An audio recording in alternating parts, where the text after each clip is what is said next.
Hi friends, welcome to IAS APPSC TSPC lectures. Indian economy series లో ఇది next topic financial inclusion. ఇది very important topic. అన్ని competitive exams లో దీనికి సంబంధించిన క్వశ్చన్స్ వస్తున్నాయి. Last year civil service prelims కూడా దీనికి సంబంధించిన క్వశ్చన్ ఒకటి వచ్చింది. సో ఇది చాలా ఇంపార్టెంట్ టాపిక్ అని చెప్పుకోవచ్చు. Especially next one TSPC group exam ఉంది కాబట్టి వాళ్ళు ఎక్కువ ఈ టాపిక్ మీద ఫోకస్ చేస్తే క్వశ్చన్స్ రావడానికి ఛాన్సెస్ ఎక్కువ ఉన్నాయి. So first of all financial inclusion దాంట్లో ఉన్న మెయిన్ కేటగిరీస్ చూద్దాం ఫస్ట్. సో మనకి తెలిసి ఇప్పుడు పెద్ద క్యారెక్టర్ మనకి కనిపిస్తుంది ఇక్కడ ఏంటంటే విజయ్ మాల్యా. సో ఇప్పుడు ఇండియాలో ఈయన హాట్ టాపిక్ అన్ని న్యూస్ ఛానల్స్లో ఈయన హాట్ టాపిక్ అని తెలుస్తుంది. సో మనకు తెలిసినట్టు రిపోర్ట్ ఏంటి 9,000 crores లోన్స్ అన్ని ఎగ్గొట్టాడు అని చెప్పి మనకి రిపోర్ట్ ఉంది. సో ఈయనేమో ఎక్కడి నుంచి పారిపోవడం, ఎక్కడో యూకేలో సెటిల్ అవడం అన్నీ జరిగినాయి. సో అదంతా పక్కన పెడితే ఫస్ట్ ఆఫ్ ఆల్ ఈ క్యారెక్టర్తో మనం ఫైనాన్షియల్ ఇంక్లూజన్ని మనం కంపేర్ చేద్దాం. సో మీకు చెప్పినట్టు దీంట్లో 4 కేటగిరీస్ ఉన్నాయి. ఫస్ట్ కేటగిరీ ఏంటంటే బ్యాంకింగ్ అనమాట. So for example Vijay Mallya ఒక పేదవాడు అనుకోండి. ఓకే, పేదవాడు అనుకుంటే ఫస్ట్ ఆఫ్ ఆల్ ఇంకేంటి, ఈయన ఏంటంటే ఒక ఫ్యూచర్లో ఏదో ఒక ఎంటర్ప్రీనియర్గా అవుదామని ఒక గోల్ అయితే ఉంది. సో అందుకని చెప్పి బ్యాంకింగ్ సెక్టర్ లింక్ అవుదాం, లోన్స్ ఇస్తారు చాలా తక్కువ ఇంట్రెస్ట్ రేట్ అనేది ఒక ఐడియా అనేది వచ్చింది. అందుకని చెప్పి బ్యాంకింగ్ అంటే ఫస్ట్ కేటగిరీ ఏంటంటే బ్యాంకింగ్. సో దీంట్లో ఏంటంటే ఒక సేవింగ్స్ అకౌంట్ ఓపెన్ చేశాడు. సో బ్యాంకింగ్లో ఇది ఫస్ట్ బేసిక్ థింగ్ ఏంటంటే మనకి సేవింగ్స్ అకౌంట్. సో దాంతోపాటు అదర్ ఫినాన్షియల్ ప్రొడక్ట్స్ కూడా యూజ్ చేయడం జరిగింది Vijay Mallya. So savings account open చేశాడు, అలాగే కొన్నిసార్లు పేమెంట్స్ తీసుకుంటున్నాడు, అలాగే కొన్నిసార్లు ఏటీఎం యూజ్ చేస్తున్నాడు, అలాగే కొన్నిసార్లు చెక్స్ ద్వారా కొన్నిసార్లు ట్రాన్సాక్షన్ చేస్తున్నాడు, అలాగే కొన్నిసార్లు వేరే బ్యాంక్ అకౌంట్స్కి ట్రాన్స్ఫర్ చేస్తున్నాడు త్రూ ఎలక్ట్రానిక్ ఫండ్స్ ట్రాన్స్ఫర్. అంటే సింపుల్గా చెప్పాలంటే ఇది నెఫ్ట్ అండ్ ఆర్టీజీఎస్ అని చెప్పుకోవచ్చు. సో ఇవన్నీ అంటే బ్యాంకింగ్లోకి వస్తాయి. ఇది మనకి ఫస్ట్ కేటగిరీ విజయ్ మాల్యాతో మనం కనెక్ట్ చేసాం. సో విజయ్ మాల్యా ఇప్పుడు ఏమనుకున్నాడు, తన గోల్ ఏంటి, ఎంటర్ప్రీనియర్. సో త్రూ బ్యాంకింగ్ తనకి ఇంకో ఆప్షన్ ఏముంది, లోన్స్ తీసుకోవచ్చు. అంటే ఇక్కడ ఏంటంటే సెకండ్ కేటగిరీ మనకి క్రెడిట్ అనమాట. సో ఇక్కడ ఏంటంటే లోన్స్ తీసుకొని కొంతపాటు తిని ఇన్వెస్ట్ చేసుకొని మిగతా అది బ్యాంక్లో తీసుకొని ఒక ఇండస్ట్రీ స్టార్ట్ చేశాడు. సో ఇక్కడ ఏంటంటే త్రూ బ్యాంకింగ్ మనకి ఏంటంటే ఈ క్రెడిట్ ద్వారా, అంటే సెకండ్ కేటగిరీ క్రెడిట్ ద్వారా లోన్స్ తీసుకున్నాడు. ఈ లోన్స్ కూడా ఎక్కడ, ఒక పబ్లిక్ సెక్టర్ బ్యాంక్లో తీసుకున్నాడు. ఎందుకంటే మనకి మోస్ట్గా మనకి పబ్లిక్ సెక్టర్ బ్యాంక్సే కనిపిస్తున్నాయి. సో ఇక్కడ ఏంటంటే పబ్లిక్ సెక్టర్ బ్యాంక్స్ మనకి అడ్వాంటేజ్ అంటే చాలా తక్కువ ఇంట్రెస్ట్ రేట్కి దీనికి లోన్ గ్రాంట్ అయింది. సో అది అడ్వాంటేజ్గా పెట్టుకొని ఇండస్ట్రీస్లో చాలా వరకు స్టార్ట్ చేశాడు, చాలా ఇన్వెస్ట్మెంట్స్ చేశాడు. సో అందుకని మనం సెకండ్ కేటగిరీ ఏంటి, క్రెడిట్ అనమాట. సో సింపుల్గా మనం చెప్పాలంటే లోన్స్ అని తీసుకోవచ్చు, loans at very affordable interest rates. So third category ఏంటి, ఇన్వెస్ట్మెంట్. సో ఇప్పుడు ఏంటి, తిను ఇండస్ట్రీ స్టార్ట్ చేశాడు, చాలా ప్రాఫిట్ ఉందని చెప్పుకోను అనుకోండి. For example Kingfisher airlines చాలా ప్రాఫిట్లో ఉంది అనుకోండి. సో ఆటోమేటిక్గా ప్రాఫిట్ వచ్చిందని కొంత ఇన్వెస్ట్ చేస్తారు. సో ఒక ఇండివిజువల్గా తిన్న ఇన్వెస్ట్మెంట్ ఎలా ఉంటుంది, ఏ కేటగిరీస్ ఉంటుందో చూద్దాం. So as an individual Vijay Mallya కొన్ని మ్యూచువల్ ఫండ్స్లో ఇన్వెస్ట్ చేశాడు, అలాగే కొన్ని స్టాక్ మార్కెట్ అంటే షేర్స్లో ఇన్వెస్ట్ చేశాడు, షేర్స్ కొన్నాడు, అలాగే ఫిక్స్డ్ డిపాజిట్స్ చేసుకున్నాడు, కొంచెం మనీ మల్టిప్లై అవుతుంది అని చెప్పి అట్ ద రేట్ ఆఫ్ 8% ఎంతో ఫిక్స్డ్ డిపాజిట్ చేసుకున్నాడు. అలాగే ఇవి కాకుండా తన ఫ్యూచర్ ముసలోడు అయిపోతున్నాడు కాబట్టి ఒక పెన్షన్ ప్లాన్ కూడా స్టార్ట్ చేశాడు, అంటే ఇన్వెస్ట్ చేయడం స్టార్ట్ చేశాడు పెన్షన్ ప్లాన్లో. సో ఇవన్నీ అంటే ఇన్వెస్ట్మెంట్స్ అనమాట విజయ్ మాల్యావి. సో ఇది థర్డ్ కేటగిరీ. సో ఇక్కడ మన ఫోర్త్ కేటగిరీ ఏంటి, మనకి లాస్ట్లో ఇన్సూరెన్స్. సో ఆల్రెడీ ముసలోడు అయిపోయాడు, ఏమో ఫ్యూచర్లో బకెట్ తినడానికి ఛాన్సెస్ ఎక్కువ ఉన్నాయి అనిపించి ఇన్సూరెన్స్లో ఎల్ఐసి పాలసీ అని తీసుకున్నాడు. సో లైఫ్ ఇన్సూరెన్స్ పాలసీ అని తీసుకున్నాడు. అలాగే లైఫ్ ఇన్సూరెన్సే కాకుండా కొన్నిసార్లు తిను కార్స్ కలెక్షన్ ఎక్కువ ఉంది కాబట్టి కొన్నిసార్లు వెహికల్ ఇన్సూరెన్స్ కూడా తీసుకున్నాడు. అలాగే కొన్నిసార్లు తిన ఇండస్ట్రీస్కి సంబంధించిన జనరల్ ఇన్సూరెన్స్ కూడా కవర్ చేయించుకున్నాడు. సో ఇవన్నీ ఇన్సూరెన్స్ తాలూకా మెయిన్ ప్రొడక్ట్స్ అనమాట. సో ఇవి యాక్చువల్గా 4 కేటగిరీస్ ఫైనాన్షియల్ ఇంక్లూజన్లో మనకు వస్తున్నాయి. సో ఫర్ ఎగ్జాంపుల్ ఒక హ్యూమన్ బాడీతోనే దీన్ని కంపేర్ చేయండి. మీరు చూస్తే విజయ్ మాల్యా ఇప్పుడు క్రికెట్ ఆడుతున్నాయి, జస్ట్ ఒక నిమోనిక్ ఫామ్లో మనకి గుర్తుపెట్టుకోవడానికి. ఎందుకంటే కొన్నిసార్లు మనకి మల్టిపుల్ చాయిస్ క్వశ్చన్స్లో ఏవి మనకి ఫైనాన్షియల్ ఇంక్లూజన్ ఉందా, ఏ ఫైనాన్షియల్ ఇంక్లూజన్ ఉందా రావు అని అడిగే ఛాన్సెస్ ఉన్నాయి. సో అలాంటప్పుడు మనకి ఈ ఇమేజ్ నిమోనిక్ అనేది మనకి బాగా హెల్ప్ అవుతుంది. సో ఈ పార్ట్ అంటే రైట్ హ్యాండ్ అనేది బ్యాంకింగ్ రిలేట్ చేసాం, అలాగే ఈ లెఫ్ట్ హ్యాండ్ అనేది లోన్స్కి రిలేట్ చేసాం. అంటే ఇక్కడ ఏంటంటే మనకి కుడి చేత్తో మనకేంటి సేవింగ్స్ ఎక్కువ కాబట్టి అదే చేత్తో మనం బ్యాంక్లో డిపాజిట్ చేస్తాం కాబట్టి ఈ రైట్ హ్యాండ్ అనేది బ్యాంకింగ్ రిలేట్ చేసుకున్నాం. అలాగే ఇంకో చేత్తో మనం ఎక్కువ అప్పులు తీసుకుంటాం కాబట్టి మన లెఫ్ట్ హ్యాండ్తో ఈ లోన్స్ అనేది కనెక్ట్ చేసాం అనమాట. సో ఈ రైట్ లెగ్ అనేది ఇన్వెస్ట్మెంట్. ఎక్కువ మనం ఫుట్బాల్ ఆడితే ఎక్కువ మనం లాంగ్ డిస్టెన్స్కి కొడదామని చూస్తాం. సో అదంతా ఏంటంటే ఫోర్స్ పెంచడానికి.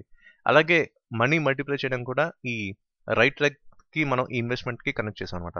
సో లెఫ్ట్ లెగ్ ఇన్సూరెన్స్ అనేది కొంచెంసార్లు మనం బాల్టీ తన్నేసారి అంటాం. సో అలాంటప్పుడు లెఫ్ట్ లెగ్‌తో బాల్టీ తన్నేసారని కొంచెంసార్లు మనం ఇమాజిన్ చేసుకుంటే అది ఇన్సూరెన్స్. అంటే ఎల్ఐసి లాంటి పాలిసీస్‌తో మనం లైఫ్ ఇన్సూరెన్స్‌తో మనం కనెక్ట్ చేసుకోవచ్చు. సో ఇదొక జస్ట్ నిమోనిక్ ఒక స్టోరీ టెల్లింగ్ మెథడ్ అనుకోండి. అంతే తప్ప తప్పుగా అర్థం చేసుకోకండి. సో ఇది ఫైనాన్షియల్ ఇంక్లూజన్‌లో మెయిన్ 4 కేటగరీస్. నెక్స్ట్ అసలు ఎందుకు మనకి ఫైనాన్షియల్ ఇంక్లూజన్ కావాలి? ఎందుకు అవసరం అనేది ఎందుకొచ్చింది? మనకి చూస్తే మనకి స్వతంత్రం వచ్చి చాలా సంవత్సరాలయింది. కానీ మనకి ఇనీషియల్ డేస్‌లో చూసుకుంటే బ్యాంకింగ్ అని ఎవరైనా బ్యాంక్‌కి వెళ్తున్నారంటే చాలా డబ్బున్న వాళ్ళని అర్థం. సో, ఆ మిత్ ఏదైతే ఉందో అది పోను అది లేకుండా అయిపోయింది. ఎందుకంటే ఇప్పుడు ప్రతి ఒక్క సామాన్యుడికి కూడా బ్యాంక్ అకౌంట్స్ అనేవి ఉన్నాయి. సో, ఆ నీడ్ ఆ బేసిక్ థింగ్ ఎలా వచ్చిందంటే ఐడెంటిఫై చేశారు. ఎక్కువ మంది మన పాపులేషన్ అంటే పూర్ పీపుల్ ఎక్కువున్నారు. అలాగే మిడిల్ క్లాస్ పీపుల్ ఉన్నారు. వీళ్ళకేంటే ఆ సేవింగ్స్ చేసుకోవడానికి ఆపర్చునిటీ లేక వేరే వాళ్ళ దగ్గర డబ్బులు దాచుకోవడం లాంటి కేసెస్ మనం చూసాం. అలాగే చాలామంది బోర్డులు కూడా తిప్పేశారు. కొన్ని చిట్ ఫండ్స్ వాళ్ళు, అలాగే కొన్ని సొసైటీస్ వాళ్ళు. సో, ఇదంతా లేకుండా ఏంటంటే బ్యాంక్స్ అయితే సేఫ్‌గా ఉంటాయని చెప్పి వీళ్ళకొక ఐడియా వచ్చింది. అందుకని చెప్పి ఈ నో ఫ్రిల్ అకౌంట్స్ కూడా స్టార్ట్ చేశారు. సో, ఫర్ ఎగ్జాంపుల్ మనకి ఈ ఎక్కువ పాపులేషన్ ఎవరైతే ఉన్నారో వాళ్ళకి ఇంతకుముందు బ్యాంక్ అకౌంట్స్ లేవు. సో, ఇప్పుడేంటి జీరో బ్యాలెన్స్ అకౌంట్స్ ఓపెన్ చేయడం వల్ల వాళ్ళకి ఈ నో ఫ్రిల్ అకౌంట్స్ అనేవి గ్రాంట్ అయ్యాయి. సో, దీనివల్ల ఏంటే వాళ్ళు వచ్చిన డబ్బులు ఫర్ ఎగ్జాంపుల్ ఈ రిక్షా వాళ్ళు ఉన్నారు. సో, ఈయన రోజుకి ఒక రూ. 100 సంపాదిస్తున్నారనుకోండి. సో, ఈ రూ. 100 కూడా ఎక్కువ మంది రిక్షా వాళ్ళస్ తాగుతూ ఉంటారు. సో, దీనికి ఒక 20, 30 రూపీస్ వెళ్ళిపోతుంది. అలాగే ఇంట్లో ఒక 50 రూపీస్ ఇస్తారు. అలాగే మిగతా 20 రూపీస్ ఉంచుదాం అనుకుంటారు కానీ ఒక 2, 3 రోజుల్లో ఖర్చయిపోతాయి. సో, ఇక్కడేంటి వీళ్ళకి ఈ సేవింగ్స్ అనేది ఉండట్లేదు. డబ్బులనేది చేతిలో ఉండట్లేదనమాట. సో, డబ్బులనేది చేతిలో ఉండకపోవడం కొన్నిసార్లు ఎమర్జెన్సీ డబ్బులు అప్పులు తీసుకుంటున్నారు. అది కూడా ఏంటి మనీ లెండర్స్ దగ్గర రూ. 5 వడ్డీకి, అలాగే ఆ రూ. 7 వడ్డీకి తీసుకుంటున్నారు. సో, ఇదంతా ఏంటంటే వాళ్ళ ప్రాణం మీదకొచ్చేస్తుందనమాట. అంటే కంప్లీట్‌గా అప్పుల్లో తేరిపోవడం, ఎంత కష్టపడినా అప్పు అనేది తీరకపోవడం, ఇలాంటి కేసన్ని మనం చాలా చూసాం. సో, ఇవన్నీ కూడా దృష్టిలో పెట్టుకొని ఈ నో ఫ్రిల్ అకౌంట్స్ అనేది ఓపెన్ చేశారనమాట. సో, ఇదేంటే సేవింగ్స్ అంటే ఒక ఇండివిడ్యువల్ తాలూకా సేవింగ్స్‌ని ఇంక్రీజ్ చేయడానికి. ఫర్ ఎగ్జాంపుల్ ఇక్కడ ఒక రూ. 10 మిగిలాయనుకోండి ఆ రోజు. డైరెక్ట్‌గా ఈ రిక్షా ఆయన డైరెక్ట్‌గా వచ్చి ఈ అకౌంట్‌లో ఏస్తే ఆ రూ. 10 అనే ఉంటాయి. సో, అలాగా ఒక 1 మంత్ చేస్తే ఇంటూ 30 డేస్ తీసుకుంటే మనకి రూ. 300 అవుతుంది. అలాగే 1 ఇయర్ చేసుకుంటే అది రూ. 3600 అవుతుంది. సో, ఇన్‌కేస్ మధ్యలో ఏదైనా అవసరం వచ్చినా సరే ఆ సేవింగ్స్ అకౌంట్‌లో ఉన్న డబ్బుల్ని తీసి తను వాడుకోవచ్చనే ఉద్దేశంతోనే, అలాగే ఈ సేవింగ్స్ అనేవి ఎక్కువ మనకి చేస్తే అవి ఫ్యూచర్‌లో ఏదన్నా ఇల్లు కొనాలనుకున్నా సరే, ఇంకేదైనా కొనాలనుకున్నా సరే, లేకపోతే ఆటో కొనాలన్నా సరే, దానికి ఇన్వెస్ట్‌మెంట్ కింద ఫార్మ్ అయిందనమాట.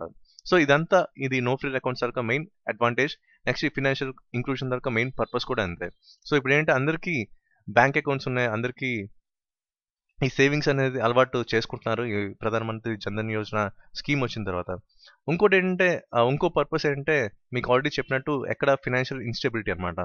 సో, ఈ రిక్షా ఆయనకి ఏంటంటే ఈ అకౌంట్ లేకపోవడం కొంచెం చేతిలో డబ్బులు ఉండట్లేదని చెప్పాను. సో, ఇదంతా ఏంటంటే ఫైనాన్షియల్ ఇన్‌స్టెబిలిటీ. సో, సెక్యూర్డ్ స్టేజ్‌లో ఆయన లేరు. సో, ఇది లో ఇన్‌కమ్ గ్రూప్ వాళ్ళతో ఉన్న ప్రాబ్లమ్ అనమాట. సో, వీళ్ళకేంటే పర్ఫెక్ట్ సేవింగ్స్ ఉండవు. అందుకని చెప్పి ఈ నో ఫ్రిల్ అకౌంట్స్ ద్వారా వీళ్ళ సేవింగ్స్‌ని ఇంక్రీజ్ చేద్దామని చెప్పి ఈ ఫైనాన్షియల్ ఇంక్లూజన్ ద్వారా ఈ బీఎస్పీడీ అకౌంట్స్ అనేవి స్టార్ట్ చేశారు. సో, బీఎస్పీడీ అంటే ఏంటి? Basic saving bank deposit account. సో, ఇది బీఎస్పీడీ తాలూకా అబ్రివియేషన్. మనం సింపుల్‌గా చెప్పాలంటే no frill account zero balance account అని కూడా చెప్పుకోవచ్చు. సో, ఇంకోటి ఏంటంటే delivery of financial service at affordable cost అనమాట. ఫర్ ఎగ్జాంపుల్ మీరు చూసుకుంటే కొంతమందికి లోన్స్ అవసరం. ఫర్ ఎగ్జాంపుల్ మనకి గోల్డ్ లోన్ అవసరం. దీనికి గోల్డ్ ఉంది అర్జెంట్‌గా డబ్బులు ఏదో సమ్ ఆటో రిక్షా కొనుక్కుందామని చెప్పి గోల్డ్ లోన్ కావాలి. సో, ఎక్కువగా మనకి గోల్డ్ లోన్స్ ఏంటంటే మనం చూసుకుంటే బయట వడ్డీ వ్యాపారుల దగ్గరికి వెళ్ళిపోయి బంగారం తాకట్టు పెట్టేసి చేస్తున్నారు. సో, అది కూడా ఏంటి హై ఇంట్రెస్ట్ రేట్‌కి. లేకపోతే ముత్తూట్‌కో మనపురం ఫైనాన్షియల్ దీంట్లోకెళ్ళి ఇన్వెస్ట్ చేస్తున్నారు. అంటే పెడుతున్నారు లోన్ కింద. సో, వాళ్ళు కూడా ఎక్కువ ఇంట్రెస్ట్ రేట్ చార్జ్ చేస్తున్నారు. కానీ పబ్లిక్ సెక్టర్ బ్యాంక్స్ చూసుకుంటే గోల్డ్ లోన్ ఇంట్రెస్ట్ రేట్స్ చాలా తక్కువ. సో, ఇలాంటివి ఆపర్చునిటీస్ అనేవి కల్పిస్తున్నారంటే. అంటే ఫైనాన్షియల్ సర్వీస్ అన్నీ కూడా ప్రొవైడ్స్ ఏవైతే ఉన్నాయో చాలా తక్కువ కాస్ట్‌కి, చాలా తక్కువ ఇంట్రెస్ట్ రేట్‌కి ఇస్తున్నారు. సో, ఇంకోటేంటే వీళ్ళకి అవేర్‌నెస్ క్రియేట్ చేసింది గవర్నమెంట్ అంటే బ్యాంక్స్ కూడా సేవింగ్స్ అకౌంట్‌లో మీరు ఉంచితే డబ్బులు 4% ఇంట్రెస్ట్ రేట్ వస్తుందని కూడా చెప్పారు. సో, దీనివల్ల ఇలా కూడా ఇంట్రెస్ట్ అనేది అక్యుములేట్ చేయొచ్చని కూడా ఒక ఐడియా అనేది క్రియేట్ అయింది మన రిక్షా వాళ్ళకి. సో, ఇంకోటేంటే బెస్ట్ మీకు గోల్డ్ లోన్ ఎగ్జాంపుల్ కూడా చెప్పాను. మనకేంటి అఫోర్డబుల్ ఇంట్రెస్ట్ రేట్‌లో మనకి పబ్లిక్ సెక్టర్ బ్యాంక్స్‌లో మనకి కనిపిస్తున్నాయి. సో, ఇదొక మెయిన్ అడ్వాంటేజ్. సో, ఇది ఫైనాన్షియల్ ఇంక్లూజన్ తాలూకా మెయిన్ నీడ్. ఏంటంటే అల్టిమేట్ గోల్ అంటే delivery of financial service at a very affordable cost అని మనకి తెలిసిందే. సో నెక్స్ట్ అసలు ఫినాన్షియల్ ఇంక్లూజన్ మనకి ఇండియాలో ఎందుకు అంత ఇంపార్టెంట్, ఎందుకు అంత చాలా హై లెవెల్లో మనకి ఫినాన్షియల్ ఇంక్లూజన్ చేస్తున్నారు. ప్రతి పల్లెటూరులో ఎవరైతే 2000 కన్నా ఎక్కువ మంది జనాభా ఉన్నారో ఇంతకుముందు ఈ ఫినాన్షియల్ ఇంక్లూజన్ ద్వారా బ్యాంక్ అకౌంట్స్ ఓపెన్ చేశారు. ఎందుకు అంత హెవీగా చేస్తున్నారంటే దీంట్లో 3 ఇంపార్టెంట్ కాంపోనెంట్స్ ఉన్నాయి. సో ఇక్కడేంటే బేసికల్గా through bank account, no frill account అనేది ఒక ప్లాట్ఫామ్ కింద, ఒక బేస్ కింద క్రియేట్ చేశారు. సో దీనివల్ల అంటే డబ్బులు దాచుకోవడం అనే ఒక మెథడ్ని, ఒక అలవాటుని వీళ్ళు ఇంక్లూడ్ చేశారు. సో ఏదైతే రోజు వాళ్ళు సంపాదిస్తున్నారో, కొంతమంది డైలీ లేబర్ కింద పనిచేస్తారు, ఒక 300-400 తెచ్చుకుంటారు. సో దాంట్లో ఒక ₹50 రోజు బ్యాంకులో వేసుకుంటే వాళ్ళ ఫ్యూచర్లో ఏదైనా ఇన్వెస్ట్మెంట్ కానీ లేదా ఎమర్జెన్సీ టైంలో హెల్ప్ అవుతుందని చెప్పి ఒక ఐడియాతోనే దీంట్లో స్టార్ట్ చేశారు. సో మెయిన్గా దీన్ని బేసిక్ థింగ్ ఏంటంటే ఒక అలవాటుగా చేయాలి. ప్రజలకి లో ఇన్కమ్ గ్రూప్ ఎవరైతే ఉన్నారో పేదవాళ్ళు, వాళ్ళు డబ్బులు దాచుకోవడం అనేది ఒక అలవాటు కింద చేయాలని చెప్పి ఈ ప్లాట్ఫామ్ క్రియేట్ చేయడం జరిగింది. ఇంకోటి ఏంటి, providing formal credit venues. For example మీకు అగైన్ మళ్ళీ గోల్డ్ లోన్ కానీ లేకపోతే క్రాప్ లోన్స్ కానీ, ఫర్ ఎగ్జాంపుల్ క్రాప్ లోన్ తీసుకుంటే ఎగ్జాంపుల్ కింద ఫార్మర్స్కి ఏంటంటే క్రాప్ లోన్స్ అవసరం. అందుకని చెప్పి కొన్నిసార్లు మనకి లైసెన్స్డ్ కల్టివేటర్స్ కూడా లోన్స్ ఇవ్వడం జరుగుతుంది. సో ఇలాంటివన్నీ ఏంటంటే చాలా తక్కువ ఇంట్రెస్ట్ రేట్కి, అలాగే అక్కడే సేవింగ్స్ అకౌంట్ ఉంటుంది కాబట్టి ఆటోమేటిక్గా లోన్ తీసుకోవడం కూడా చాలా ఈజీ అని చెప్పి ఒక ఐడియా ఉంది. ఇంకో ఐడియా ఏంటంటే గవర్నమెంట్ది, ఎక్కువ మంది మనం చూస్తే ఫార్మర్స్ అంటే రైతులు మనీ లెండర్స్ చేతిలో ఉన్నారు. సో అప్పుల్లో కూరుకుపోయి సూసైడ్ చేసుకునే కేసెస్ కూడా మనం చాలా చూసాం. సో ఎస్పెషలీ ఇది ఒక బ్యాడ్ ఫ్యాక్టర్ అని చెప్పి అగైన్ మళ్ళీ మనకి గవర్నమెంట్ అనేది ఫినాన్షియల్ ఇంక్లూజన్ ద్వారా ఈ లోన్స్ అనేవి చాలా అఫోర్డబుల్ ఇంట్రెస్ట్ రేట్తో ఇవ్వడం, చాలా తక్కువ ఇంట్రెస్ట్ రేట్కి ఇవ్వడం అనేది జరిగింది ఫార్మర్స్కి. సో దానికి బెస్ట్ ఎగ్జాంపుల్ అంటే క్రాప్ లోన్ కింద మీకు జస్ట్ కంపేర్ చేశాను. సో ఇంకోటి ప్రాబ్లం ఏంటంటే ఇంతకుముందు ఏంటంటే సబ్సిడీస్ అనేవి కొన్నిసార్లు గవర్నమెంట్ ఆఫీస్ చుట్టూ తిరిగి చేతులు మారుతూ వచ్చి చాలా మందికి లంచాలు ఇస్తూ కూడా మనం ఎంతో కొంత తీసుకోవాల్సిన పరిస్థితి. స్పెషల్గా పెన్షనర్స్ ఎవరైతే ఉన్నారో వాళ్ళు ఎక్కువ ఫేస్ చేశారు. సో అందుకని చెప్పి ఇలాంటి మిడిల్ మెన్ చేతిలో ఈ మనీ, గవర్నమెంట్ మనీ వెళ్ళిపోకుండా డైరెక్ట్గా బెనిఫిషరీకి డబ్బులు వచ్చే పద్ధతిని ఈ ఫినాన్షియల్ ఇంక్లూజన్ ద్వారా పెట్టారన్నమాట. సో దాన్ని మనం డీసీటీ అంటాం, అంటే డైరెక్ట్ క్యాష్ ట్రాన్స్ఫర్, లేకపోతే డీబీటీ అంటాం కొన్నిసార్లు.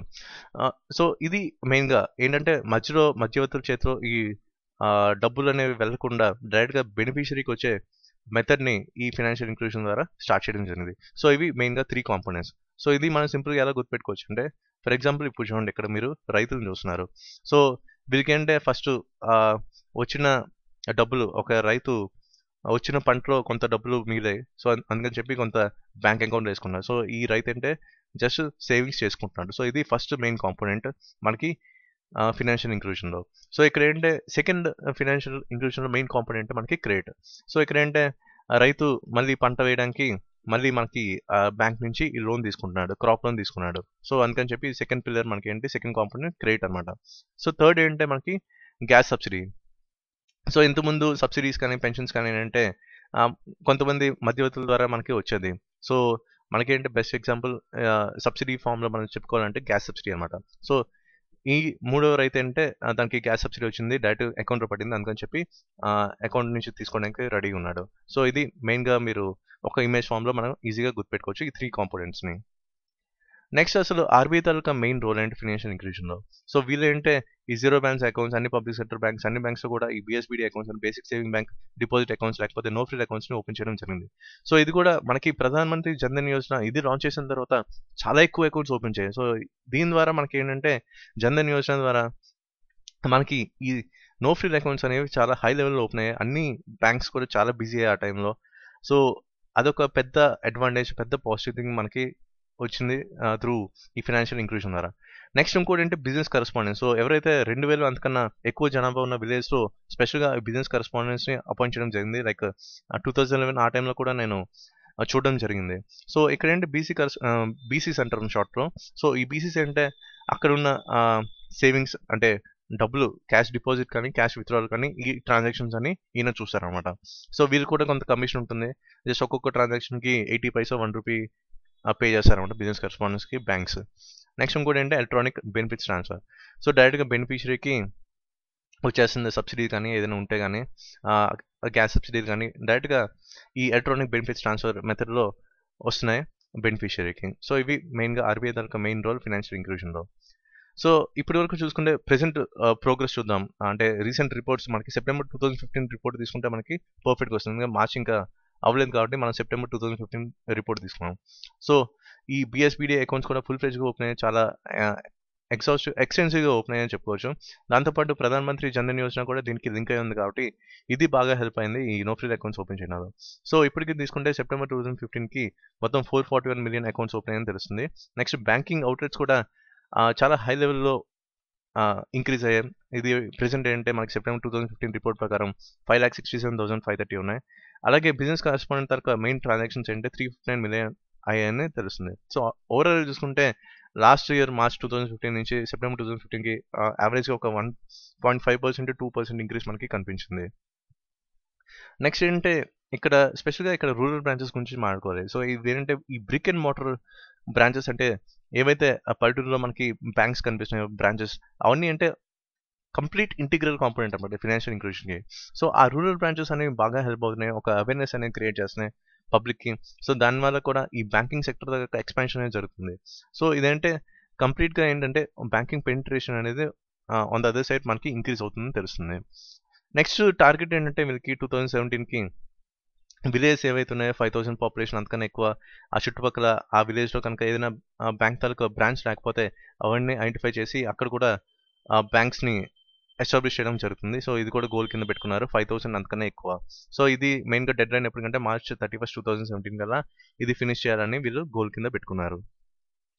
సో ఇన్ కేస్ మనకి ఫినాన్షియల్ ఇంక్లూజన్ అనేది లేకపోతే అప్పుడు ఎలా ఉంటుంది పరిస్థితి అని చూద్దాం. సో ఇంతకుముందు ఫినాన్షియల్ ఇంక్లూజన్ తరక నీడ్, నెక్స్ట్ ఆర్బీఐ తరక మెయిన్ రోల్ అనేది చూసాం. So in case financial inclusion కనుక లేకపోతే ఒక ఇండివిజువల్కి తన పరిస్థితి ఎలా ఉందో మనం చూద్దాం.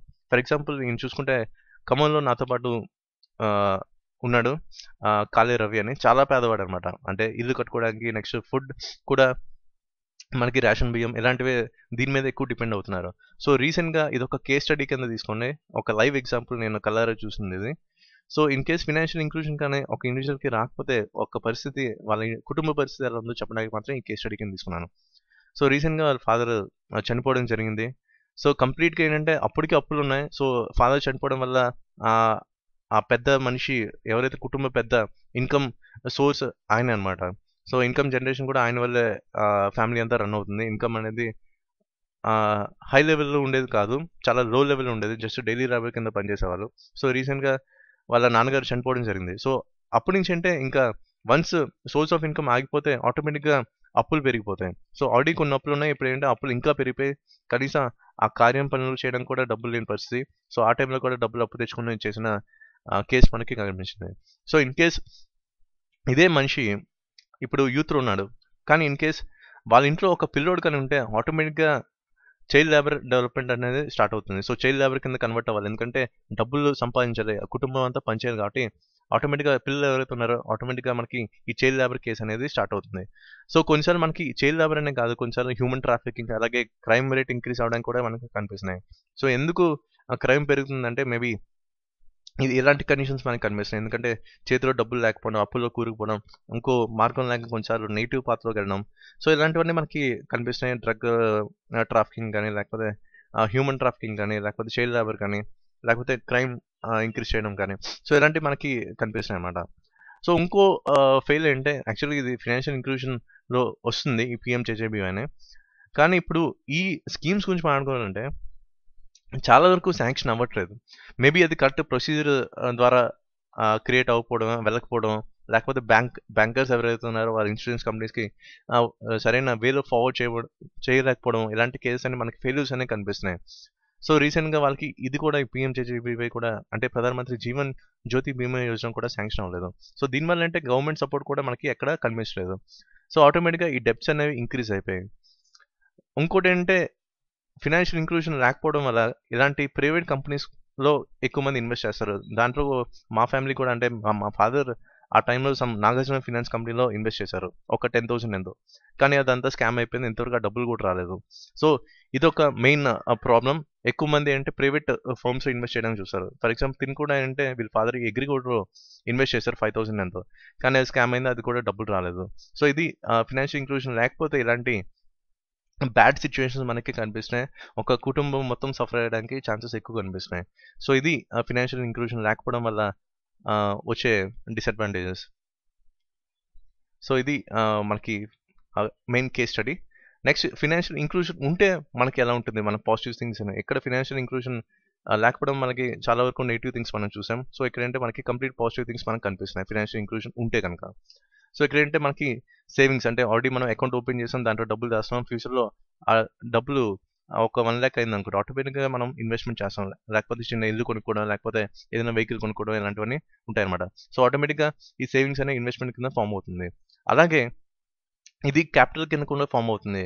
ఫర్ ఎగ్జాంపుల్ మనకి కొన్నిసార్లు ఈ బ్యాంక్స్ ఏవైతే ఉన్నాయో మన పబ్లిక్ నుంచి తీసుకున్న సేవింగ్స్ అన్నీ కూడా వాళ్ళు లోన్స్ ఇవ్వడం.